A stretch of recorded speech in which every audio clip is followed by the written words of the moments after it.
इस कहानी के कल वाले भाग में आपने देखा कि कालू कव्वे की पत्नी गोरी कव्वी के मर जाने के बाद उसका बेटा जग्गू और उसकी बहू नीली कव्वी कैसे कालू से लड़ाई करते हैं और फिर कैसे कालू कव्वा अपने मामा जी के कहने पर दूसरी शादी चमकीलो कव्वी से कर लेता है। ये कौन है पिताजी? मैं आपकी नई सासू माँ और जग्गू आपकी नई मम्मा हूँ। ये सुनकर कालू का बेटा और बहू तो हैरान हो जाते हैं। बस यही बाकी रह गया था पिताजी, इस उम्र में दूसरी शादी करके खूब इज्जत बनाई है आपने हमारी। जंगल के सभी पक्षी हंसेंगे हम पर कि हमारे बुढ़े पिताजी ने शादी कर ली। चुप कर जाओ दोनों, जो करना था आप दोनों ने कर लिया मेरे पति जी से। अब अगर कोई ऐसी वैसी बात की तो दोनों को कान से पकड़कर निकाल दूंगी इस घर से। अगर तुम्हें अपने पिता का कुछ ख्याल होता तो यहाँ तक नौबत ही ना आती। छोड़ो कालू जी इन्हें, चलो हम दूसरे नए घर में जाकर सोते हैं। ऐसे कालू कव्वा और उसकी नई पत्नी चमकीलो कव्वी साथ वाले दूसरे घर में चले जाते हैं। चिड़िया, कबूतर और तोते को जब कालू की दूसरी शादी की खबर मिलती है तो वो सब भी कालू की तरफ आते हैं। अरे कालू भैया, आपने बताया ही नहीं, छुप कर ही दूसरी शादी कर ली। मैं अपने मामा जी से मिलने गया था और उन्होंने ही की है मेरी दूसरी शादी। आप सब कालू के दोस्त हैं, आप ही बताएं, जब बेटा और बहू इस उम्र में कालू जी का ख्याल नहीं रखेंगे तो और कौन रखेगा? वो तो कालू जी की जायदाद पर नजरें लगाए बैठे थे। अब मैं आ गई हूँ ना जायदाद की वारिस, मैं देखूंगी कैसे लड़ते हैं मेरे कालू जी से जायदाद के लिए। अब हुआ ना मुकाबला। कालू, तुम्हारी दूसरी पत्नी तो मुझे तुम्हारी बहू से भी 2 पंख आगे लग रही है। ऐसे ही कुछ दिन गुजर जाते हैं। अभी तो वो अकेली चमकीलो है, अगर बच्चा भी आ गया ससुर जी के यहाँ तो फिर हमारी तो इस घर से भी छुट्टी हो जाएगी। मुझे कुछ न कुछ करना होगा। क्या करूँ? मैं ऐसा करती हूँ, कालू कव्वे ससुर जी को जहर देकर मार देती हूँ, ऐसे तो ये बुढ़ा मरेगा नहीं। ऐसा सोचते हुए नीली कव्वी कालू कव्वे की बहू चील दीदी की तरफ चली जाती है। पति जी, आपकी उम्र ज्यादा है, समय का कुछ पता नहीं, न जाने कब क्या हो जाए। आप ऐसा करें, अपना आमों का बाग और दोनों घर मेरे नाम कर दे। अगर आपको कुछ हो गया तो आपकी बहू और बेटा तो मुझे घर से ही निकाल देंगे। चमकीलो, तुम भी मेरे मरने की बातें करने लग गई हो। मुझे क्या है, मैं कौन सा बीमार हूँ, अच्छा भला तो हूँ और मैं अभी नहीं मरने वाला। आप चिंता ना करें। मैं चिंता ना करूं तो क्या आपकी बहू नीली कव्वी चिंता करेगी, जो नजरें लगाए बैठी है मेरे कालू जी के मरने पर? जो मैंने कहा है आप वैसा ही करें, नहीं तो मैं आपको छोड़कर चली जाऊंगी। चमकीलो की ये बात सुनकर कालू की आंखें खुली की खुली रह जाती हैं। ना ना चमकीलो, मेरी दूसरी पत्नी जी, आप मुझे छोड़कर ना जाना। मैं सब करूँगा जो आपको होगी। मेरी जायदाद के कागजात चिड़िया के पास पड़े हैं, मैं आज ही सारी जायदाद आपके नाम लगवा देता हूँ। तो फिर जाओ। ऐसे कालू कव्वा वहाँ से चला जाता है। बुड्ढे, तेरी जायदाद की खातिर तो मैंने शादी की है तुमसे, जल्दी से लगवाओ जायदाद मेरे नाम और फिर मैं सोचूंगी कि तुम्हारा क्या करना है।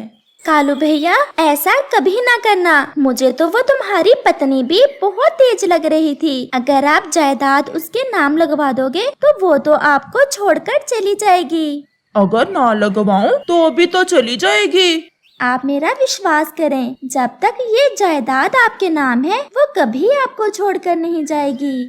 तो फिर मैं चमकीलो से झूठ बोलता हूँ कि मैंने जायदाद उसके नाम लगवा दी है, आमों के बाग पर नजर है उसकी। आप ऐसा ही करें। नीली कव्वी भी चील से जहर ले लेती है।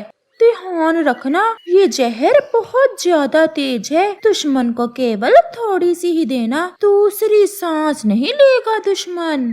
फिर नीली कव्वी वो जहर लेकर वहाँ से वापस होती है। घर जाकर नीली कव्वी जग्गू से कहती है, पति जी आप जाएं और पिताजी के लिए नदी से पानी ले आएं, मैं भोजन दे आती हूँ पिताजी के लिए। ऐसा ठीक है। अब कुछ दिन हमें पिताजी की ऐसे ही सेवा करना होगी, फिर ही पिताजी हमसे सीधे मुंह बात करेंगे। जग्गू वहाँ से चला जाता है। सुसर जी, मुझे माफ करना, मुझे आपको जल्दी से मारना पड़ेगा क्योंकि मुझे उस चमकीलों से बहुत खतरा है कि कहीं वो हमारी जायदाद लेकर यहाँ से भाग न जाए। कालू कौवा खिड़की में बैठा सब सुन रहा था। नीली का मुंह दूसरी दिशा में था जब वो कालू के भोजन में जहर डाल रही थी। फिर जल्दी से कालू कौवा अपने घर चला जाता है। क्या लगवाए पति जी जायदाद मेरे नाम? कालू तो पहले ही अपनी बहू को भोजन में जहर मिलाते देख बहुत घबराया हुआ था। ये सब मेरी जायदाद हथियाने के चक्कर में है। कालू जी खामोश क्यों हो, जवाब दो। लगवा आया हूँ मैं आमों का बाग और दोनों घर आपके नाम। ये हुई ना बात। अब उस नीली और जग्गू को देखती हूँ कि कैसे मेरे पति जी से आंखें मिलाकर बात करते हैं। सुसर जी ये ले, भोजन खा ले। यहाँ रख दो और जाओ। नीली कव्वी जहर वाला भोजन वहाँ रखकर चली जाती है। चमकीलो कव्वी भोजन खाने ही वाली थी कि कालू उसे रोक देता है। ठहरो, इस भोजन को ना खाओ, इसमें मेरी बहू ने जहर मिलाया है।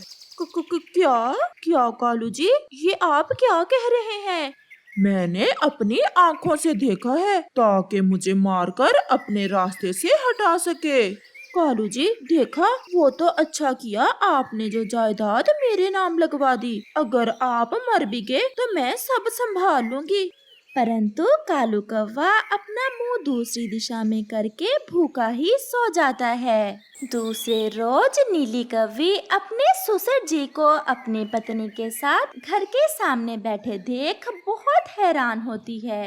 ये क्या, ससुर जी तो अभी तक जिंदा हैं, ये कैसे हो सकता है?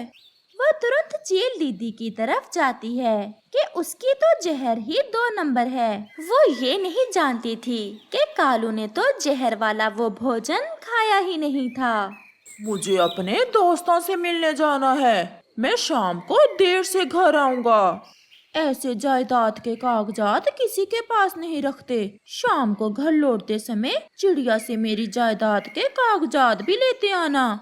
कालू खामोशी से वहाँ से चला जाता है। कालू जी बहू के पंख से तो जहर खाई नहीं और बच गए, अब पत्नी से कौन बचाएगा तुम्हें? ऐसा सोचते हुए चमकीलो कव्वी भी चील दीदी की तरफ जाती है। चील दी, मुझे ऐसी जहर दे जिसे पीने से पक्षी तुरंत मर जाए। कव्वी, ये सब कव्वे आजकल जहर क्यों ले लेकर जा रहे हैं? कल नीली कव्वी लेकर गई थी और आज तुम आ गई हो। ये सुनकर चमकीलो थोड़ा घबरा जाती है। वो चील से कहती है, दीदी मेरे घर के पास में चूहे बहुत ज्यादा हो गए हैं, उन्हें देना है मुझे जहर। रानो चिड़िया और कबूतर जो चील से किसी काम से मिलने आए थे, वो पीछे दरवाजे के बाहर खड़े कालू जी की पत्नी की बातें सुन रहे थे। कबूतर जल्दी चलो कबूतर, हमें कालू के पास जाना होगा। वो जल्दी से वहाँ से चले जाते हैं। चमकीलो कव्वी भी चील से जहर लेकर वापस हो लेती है। कालू, हम कब से आपको ढूंढ रहे थे, कहाँ थे आप? कालू तो रोने लग जाता है। मेरी अपनी बहू और बेटा ही मुझे जहर देने का सोच रहे थे चिड़िया। कालू जी, हम चील दी के पास गए थे, हमने अपने कानों से सुना था आपकी पत्नी चमकीलो भी चील से जहर लेने गई हुई थी। अब तो कालू आपका बचना बहुत मुश्किल है, आपकी जायदाद आपकी जान लेकर ही रहेगी। चिड़िया, मुझे तुम पर विश्वास है। मैं जानता हूँ कि मेरी दूसरी पत्नी भी मुझे मारने का ही सोच रही है। वो तो अच्छा हुआ जो मैंने उसके नाम अपनी जायदाद नहीं लगवा दी। चिड़िया, आप मेरे साथ चलें, मैंने भी सोच लिया है। परंतु कहाँ? कालू कहाँ जाना है? अनाथालय। मैं अपनी सारी जायदाद और दोनों घर अनाथालय को डोनेट कर दूंगा। ना रहेगी ये जायदाद और ना वो देंगे मुझे जहर। फिर कालू कौवा अपनी सारी जायदाद जंगल में अनाथालय को डोनेट कर देता है और अपनी जिंदगी नदी के पास अकेले ही गुजारता है। इस कहानी से हमें सीख मिलती है कि धन दौलत जमा करने की बजाय अपनी संतान को ऐसी प्रशिक्षण दें कि वो बुढ़ापे में हमारा सहयोग बन सके।